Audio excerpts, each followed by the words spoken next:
USCIS-ը որոշել է, որ աշխատանքի թույլատվությունները 5 տարով չափից երկար է, այժմ առավելագույնը 18 ամիս, ավելի հաճախ ստուգում, ավելի քիչ անակնկալներ կամ գոնե այդպես են ասում։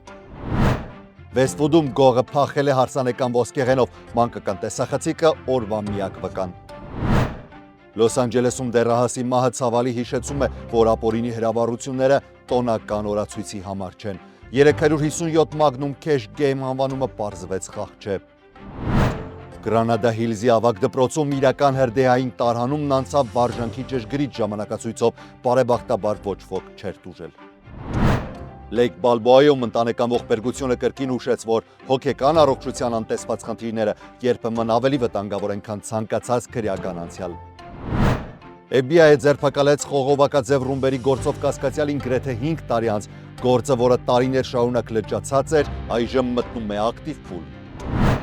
Թեքսասում բեռնատարի քնելու համար նախատեսված հատվածում հայտնաբերված 23 ներգաղթյալներից ստեղծարարությունը չարդարացվեց։ Վարորդը հիմա կանգնած է օրենքի ոչ ստեղծարար մեղադրանքի առաջ։ Այս եւ մի շարք այլ լուրերի մանրամասները հաջորդիվ։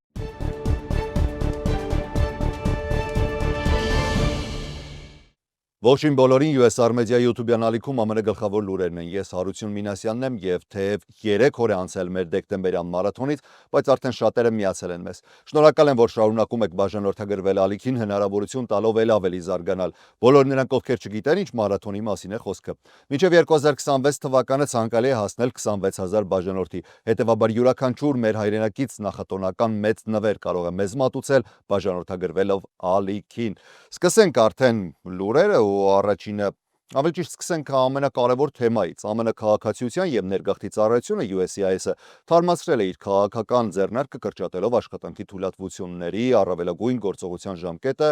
որոշ ներգաղթյալների համար։ Թարմացումը ներառում է նաև վերջին օրենսդրական փոփոխությունները, որոնք նախատեսում են ավելի հաճախակի ստուգումներ եւ վերահսկողություն ԱՄՆ-ում աշխատելու իրավունք ստանալու գործընթացում։ Ըստ USCIS-ի նվազեցված ժամկետները հնարավորություն կտան ավելի հաճախ ստուգել աշխատելու թույլատվություն ստացող օտարերկրացիներին, կանխել խարդախությունները եւ հայտնաբերել նրանց, ովքեր կարող են վտանգ ներկայացնել նրանց ԱՄՆ-ից հեռացման գործընթաց սկսելու նպատակով։ USCIS-ի տնօրեն Ջոզեֆ Էդլոուն ասել է. Աշխատանքի թույլատվության առավելագույն ժամկետի կրճատումը կապահովի, որ Միացյալ Նահանգներում աշխատելու ցանկություն ունեցող անձինք չվտանգեն հանրային անվտանգությունը կամ չտարածեն հակաամերիկյան գաղափարներ։ Մայրաքաղաքում ազգային գվարդիայի ծառայողների վրա օտարերկրացու կատարած հարձակումը հստակ ցույց տվեց, USCIS-ը պետք է ավելի հաճախակի ստուգի օտարերկրացիներին։ Մինչև այժմ 5 տարվա ժամկետով տրվող աշխատանքի թույլատվությունները այժմ կսահմանափակվեն առավելագույնը 18 ամսով հետևյալ խմբերի համար. փախստական կարգավիճակ ստացած անձինք, ապաստան ստացած անձինք, արտաքսումից կամ վտարումից պաշտպանված անձինք, ապաստանի կամ վտարումից պաշտպանություն սպասող դիմորդները, Green Card-ի դիմում INA 245 ունեցող անձինք, արտաքսման կասեցման, վտարման չեղարկման կամ NACA Relief Act-ի ներքո դիմող անձինք։ Այս փոփոխությունը վերաբերում է 2025 թվականի դեկտեմբերի 5-ից հետո ներկայացված կամ այդ ամսաթվին դեռևս չավարտված EAD դիմումները, նույնքան աշխատանքի իրավունքի դիմումները։ 2025 թվականի հուլիսի 4-ի օրենքի ուժի մեջ մտած HR 1 One Big Beautiful Bill Act-ը ևս սահմանում է որոշ կատեգորիաների համար EAD-ի ժամկետը, որ պետք է լինի 1 տարի կամ պարոլի ժամկետի ավարտը կամ TPS-ի ժամանակավոր պաշտպանված կարգավիճակի տևողության ավարտը, կախված թե որը ավելի կարճ կլինի։ Այս խմբերն են փախստականների պարոլ ստացածները, TPS կարգավիճակ ունեցողները, պարոլ ստացած այլ օտարերկրացիներ, TPS-ի սպասող դիմորդները եւ ձեռնարկատիրոջ պարոլ ստացած անձանց ամուսինները կամ կանայք։ Այս կանոնները վերաբերում են 2025 թվականի հուլիսի 22-ից հետո ներկայացված կամ այդ օրից դեռևս չավարտված բոլոր I-765 դիմումներին։ Վեսթվուդում մի ընտանիք շոկի մեջ հայտնվել, երբ աշխատանքից տուն վերադառնալով պարզել է, որ գողը միջև այդ ամբողջ տունը տակնու վրա է արել։ Դեպքին անդրադարձել է տեղական KTL-ը։ Երբ գողը հայտնվել է երեխայի սենյակում, ֆիքսվել է մանկական տեսախցիկով։ Տեսագրությունում երևում է, թե ինչպես է նա խուզարկում երեխայի պահարանում։ Չնայած այդ սենյակում գրեթե ոչինչ չի արել, տան մյուս սենյակները լիովին տակնու վրա է եղել։ KTL-ի հետ խոսելիս տանտերերից մեկը, որը չի ցանկացել ներկայանալ, նշել է, որ գողը տանից վերցրել է ընտանիքի ողջ հարսանեկան ոսկեղենը եւ տան ներսում պահված որոշակի գումար։ Բացի հարսանեկան զարդերը կորցնելու ցավից, ընտանիքը նշում է, որ այս դեպքը լրջորեն խաթարել է իրենց անվտանգության զգացումը իրենցի սեփական տանը։ Նրանց միակ հույսն այժմ այն է, որ ոստիկանությունը կարողանա գտնել գողին։ Տարածքում բնակվող, դեպքի օրը ինչ-որ բան տեսած կամ տանը անվտանգության տեսախցիկ ունեցող քաղաքացիներին հորդորում ենք դիմել Լոս Անջելեսի ոստիկանություն։ Երեկ երեկոյան Լոս Անջելեսում մահացել է դեռահաս տղա, տան բակում տեղի ունեցած պայթյունի հետևանքով, այս մասին հայտնում են տեղական լրատվամիջոցները։ Վկաները պատմել են, որ մոտավորապես ժամը 21-ին լսել են ուժեղ պայթյուն եւ նկատել ծուխ Վերմոնտ Նոլս թաղամասի 84-րդ փողոցի 400-րդ թաղամասում գտնվող տան բակից։ Դեռահասը, ըստ հաղորդումների, աշխատել է պայթուցիկ սարքի հետ, երբ այն զգուշորեն պայթել է։ 357 Magnum Cash Game անվանումով հրավառության կիրառումը, որը հայտնաբերվել է բակում, Կալիֆոռնիայում ապօրինի է։ Տղան անմիջապես տեղափոխվել է մոտակա հիվանդանոց, որտեղ բժիշկներն արձանագրել են նրա մահը։ Դեպքի վայրում այսօր առավոտյան էլ աշխատում էին Լոս Անջելեսի ոստիկանության պայթյունավտանգ նյութերի վնասազերծման խմբերը։ Գրանադա Հիլզում գտնվող ավագ դպրոցում հրդեհը ստիպել է տարհանել ամբողջ անձնակազմը։ Հրդեհի ազդանշանը տրվել է առավոտյա մոտավորապես ժամը 10-ին Ջոն Քենեդի հայսկուլում, որը գտնվում է Գոտիկ պողոտայի 11246 հասցեում։ Դեպքի վայրից ստացված կադրերում երևում է դեպի երկինք բարձրացող սև ծխի հսկայական ամպը։ Լոս Անջելեսի հրշեջ ծառայության տեղեկացմամբ հրդեհը բռնկվել էր շինարարության փուլում գտնվող շենքի տանիքում։ Այդ շենքը, որը մոտավորապես 250-150-ի ոտնաչափ ունի մակերեսով, այժմ ուսումնասիրում են հրշեջները, պարզելու, թե հրդեհը սահմանափակված է եղել միայն տանիքով, թե տարածվել է նաև ստորին հարկեր։ Բարեբախտաբար տուժածներ չկան ու տարածքի այլ շենքերին էլ վտանգ չի սպառնում։ Եթե երեք դիտել եք մեր լուրերը, ապա տեղեկացված կլինեք, որ նշել ենք Վննայսում տեղի ունեցած կրկնակի սպանության մասին։ Այսօր Լոս Անջելեսի ոստիկանությունը հրապարակել է նոր մանրամասներ դաժան դանակահարության եւ դրան հաջորդած ոստիկանների կողմից կրակ բացելու միջադեպին, որի հետևանքով մահացել են հայրը եւ նրա հոգեկան հիվանդություն ունեցող որդին, բայց ոչ թե Վննայս, ինչպես սկզբում էր հրապարակվել, այլ Լեյք Բալբոայում։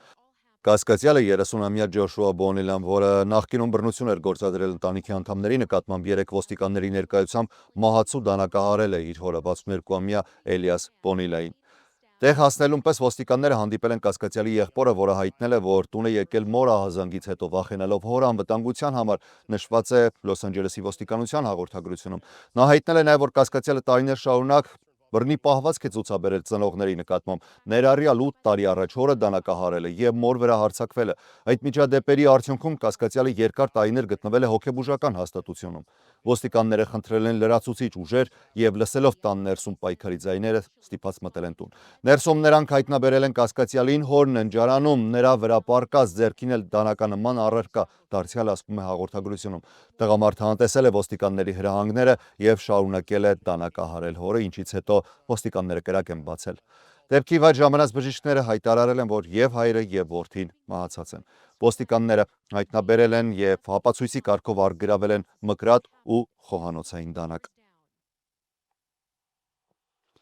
Այսօր վաղ առավոտյան ձերբակալվել է Բրայան Քոլ կրտսերը 2021 թվականի հունվարի 5-ին Հանրապետական ազգային կոմիտեի եւ Դեմոկրատական ազգային կոմիտեի շենքերի մոտ տեղադրված խողովակաձև ռումբերի գործով։ Նրան առաջադրվել է մեղադրանք ԱՄՆ քրեական օրենսգրքի 844-րդ հոդվածով պայթուցիկ սարք օգտագործելու համար։ Քննությունն ընթանում է, միաժամանակ իրականացվում են խուզարկություններ եւ հնարավոր է առաջադրվեն նոր մեղադրանքներ։ Այս մասին այսօր հայտարարել են Արդարադատության նախարար Փեմբոնդին եւ FBI տնօրեն Քաշպատելը։ Ըստ դատախազության գործը 4 տարի ուշացել էր նախորդ վարչակազմի ժամանակ, ինչը ըստ նրանց թույլատրել էր հասարակության վստահությունը իրավապահ համակարգի հանդեպ։ Հետաքննությունը ներառել է հսկայական ծավալի նյութերի ուսումնասիրություն, միլիոնավոր տվյալներ, հեռախոսային տվյալների վերլուծություն, ինչպես նաև փորձագիտական նոր խումբ ներգրավելը նյութերը կրկին գնահատելու նպատակով։ Գործողությունն իրականացվել է Վուդբրիջ քաղաքում, Վիրջինիայում, ըստ հետաքննության ղեկավար Դարեն Քոքսի, թիմը ուսումնասիրել է ավելի քան 3 միլիոն տվյալ,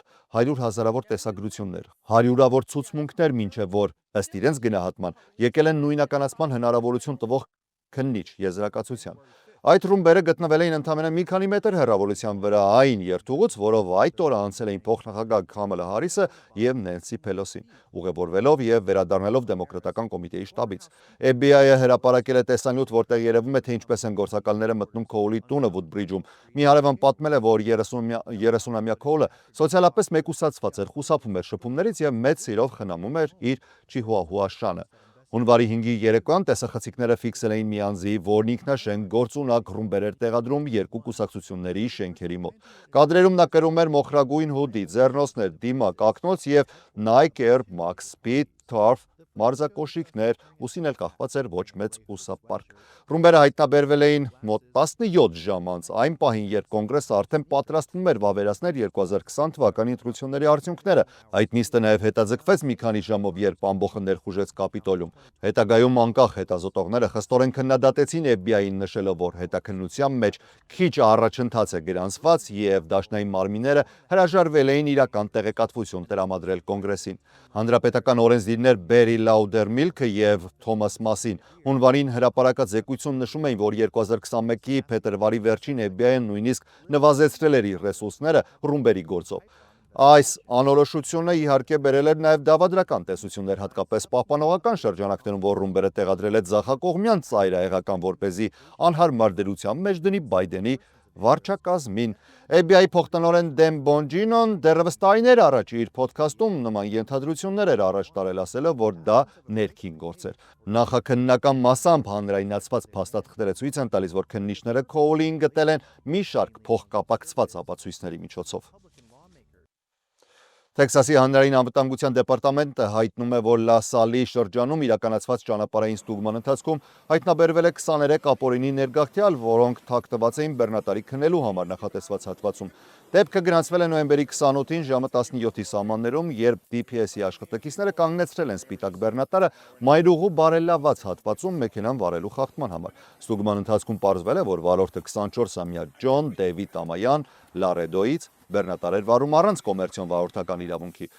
Սահմանապատ ծառայության ծառայողական շանօգնությամբ հայտնաբերվել է, որ բեռնատարի մեջ թաքնված են 23 ներգաղթյալ Նիկարագուայից, Գվատեմալայից, Սալվադորից, Հոնդուրասից եւ Մեքսիկայից։ Նրանք անմիջապես փոխանցվել են սահմանային ծառայությանը։ Ամայան ձերբակալվել է ու մեղադրվում է մարդկանց ապօրինի տեղափոխման 23 դրվագով, ինչը Տեքսասի իրավունքի համաձայն համարվում է ծանր հանցագործություն։ Նահանգապետ Գրեգ Էբոթի 2023-ին ստորագրած օրենքը սահմանում է պարտադիր նվազագույն 10 տարվա ազատազրկում։ Ամերիկյան բազմաթիվ ընտանիքներ ահազանգում է, որ նախագահ Դոնալդ Թրամփի առաջարկած բյուջետային փոփոխությունները կարող են վտանգել այն կենսական ծառայությունները, որոնց շնորհիվ իրենց երեխաները կարողանում են հաճախել դպրոց, ապրել տանը եւ ունենալ անկախության այն աստիճանը, որը մի քանի տասնամյակ առաջ անհնար էր համարվում։ Թրամփի բյուջեում ներառվել են գրեթե $1 տրիլիոն Medicaid կրճատումներ, որոնք ուղղակիորեն ֆինանսավորվում են հաշմանդամություն ունեցող երեխաների համար նախատեսված ծառայությունների լայն շրջանակ, խոսքի, ֆիզիկական եւ զբաղվածության թերապիա, անվասայլակներ եւ հատուկ տեխնիկական սարքեր, տնային խնամք, բուժօգնություն եւ աջակցող անձնակազմ։ Միայն Կալիֆոռնիայում շուրջ 1 միլիոն երեխա առանձնացված ծառայություններ է ստանում Medicaid-ի միջոցով։ Կալիֆոռնիայի ռեգիոնալ կենտրոնների ֆինանսավորման ավելի քան 1/3-ը գալիս է հենց Medicaid-ից։ Եթե այդ միջոցները կրճատվեն կամ սպառվեն, հազարավոր ընտանիքներ կարող են կորցնել նրանց համար կենսական ծառայությունները։ Դպրոցներն էլ Medicaid-ից ստանում են ֆինանսավորում թերապևտների, լսողության եւ տեսողության թեստերի, սարքավորումների եւ կրթական աջակցության համար։ Հանրաճանաչ իրավապաշտպանները զգուշացնում են, որ դաշնային փոփոխությունները կարող են վերացնել 50 տարվա ընթացքում ձեռք բերված դժվար հաղթանակները։ Պենտագոնի ներքին քննությունը մեղավոր է ճանաչել ԱՄՆ պաշտպանության նախարար Փիթ Հեքսեդին իր անձնական հեռախոսում սիգնալ հավելվածը օգտագործելու համար Եմենում նախատեսված հարվածների վերաբերյալ զգայուն տեղեկատվություն քննարկելիս։ Այս մասին հայտնել է Reuters գործակալությունը։ Այնուամենայնիվ, անկախ գլխավոր տեսչության սպասվող զեկույցը, որը կհրապարակվի այս շաբաթ, չի նշում արդյոք Հեքսեդի տարածած տեղեկությունները գաղտնի էին, թե ոչ։ Ըստ աղբյուրների, զեկույցում ասվում է, որ Հեքսեդն ինքն է որոշում, թե ինչն է համարվում գաղտնի, ինչը ոչ։ Զեկույցի Reuters-ին հայտնի հատվածների համաձայն Հեքսեդը քննիչներին տրամադրել է միայն մի քանի սիգնալ հաղորդագրություն, ինչի պատճառով նրանք ստիպված են եղել հենվել The Atlantic ամսագրի հրապարակած սքրինշոթերի վրա։ Այդ լուսանկարներում երևում է, որ նա մարտի 15-ին ամերիկյան հարձակումների մանրամասներ է քննարկել Եմենի Իրանի հետ կապ ունեցող Հութի զինյալների վրա հարվածներից ընդամենը 2 ժամ առաջ մի խմբային զրույցում, որտեղ ընդգրկված էին նաև նախագահ Դոնալդ Թրամփի ազգային անվտանգության բարձրաստիճան պաշտոնյաները։ Խմբում ըստ քննիչների պատահաբար եղել է նաև The Atlantic-ի գլխավոր խմբագիր Ջեֆրի Գոլդբերգը։ Պենտագոնը հայտարարություն է տարածել, նշելով, որ պաշտպանության նախարարը պաշտոնապես արդարացված է։ Հեքսեդն էլ X-ում գրել է. Գաղտնի տեղեկատվություն չի եղել, լիակատար արդարացում։ Գործը փակված է։ Տոնական լուրով ավարտենք։ Վաշինգտոնում կայացել է Սուրբ Ծննդյան ազգային լուսավորման արարողությունը։ Լույսերը վառելու պատիվը նախագահ Դոնալդ Թրամփը վերապահել է առաջին տիկնոջը Մելանիա Թրամփին, իսկ ինքը ապահովել է հետ հաշվարկը։ 5, 4, 3, 2, 1. Նախագահ շնորհակալություն է հայտնել Մելանիային եւ բարձր գնահատել նաեւ հրաշալի ձևավորված տոնածառը։ Թրամփը շեշտել է Սուրբ Ծննդյան հոգեվոր նշանակությունը, հիշեցնելով քրիստոնեական հույսի եւ փրկության ուղերձը Հիսուս Քրիստոսի ծննդով աշխարհ եկած լույսը։ Նախագահը խոսել է նաեւ ԱՄՆ-ում աճող հոգեվոր կյանքի մասին։ Դուք տեսնում եք, կրոնը վերադարձել է Ամերիկա եւ շատ ուժեղ, ասել է Թրամփը։ Եզրափակելով նախագահը ողջունել է ամերիկյան բոլոր համայնքներին։ Ուրախ Սուրբ Ծնունդ ձեզ, պայծառ նոր տարի, Աստված օրհնի ձեզ, Merry Christmas, եզրափակել է Դոնալդ Թրամփը։ Այսօրվա համար այսքանը, հուսամ, որ բաժանորդագրվել եք արդեն ալիքին, եթե ոչ, ապա մինչև հեռանալը անպայման սեղմեք subscribe, ես Հարություն Մինասյանն եմ, շնորհակալ եմ ուշադրության համար, առողջ եղեք։